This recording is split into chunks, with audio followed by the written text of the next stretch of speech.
congressman, sina Batangas 2nd District Representative Jinky Luistro at mga opisyal ng DPWH Batangas dahil sa umano'y overpriced Cat's Eye project na binaklas din kalaunan. Sinabi ng complainant na may estimated 7,500 Cat's Eye units na makikita sa lugar kung 5,000 meters lang ng kalsada ang susukatin.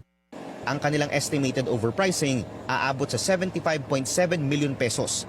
Kung pagbabasehan ang DPWH Detail Unit Price Analysis na una nang inilahad ni Baguio City Mayor Benjamin Magalong, kung saan naabot umano sa 11,700 pesos ang presyo ng bawat piraso ng Cat's Eye, kahit na around 1,800 pesos lang daw ang market price nito including tax and installation. Sinuri namin ang nasabing kontrata. 98 million pesos ang kabuuang halaga ng proyekto, pero wala itong kalakip na detailed breakdown at project scope. Ayon sa DPWH 2nd District Engineering Office, tinatayang 6.3 kilometers o katumbas ng mahigit 6,000 meters ang sakop ng proyekto.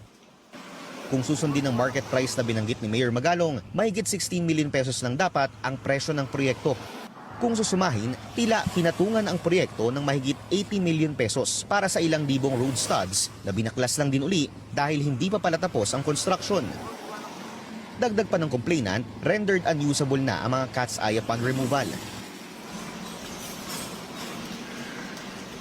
Pinuntahan namin ang DPWH 2nd District Engineering Office para kunin ang kanilang panig, pero wala raw available na makipag-usap sa amin. Sinubukan din naming hingan ng pahayag si Congresswoman Luistro, pero hindi pa ito sumasagot sa aming mga mensahe.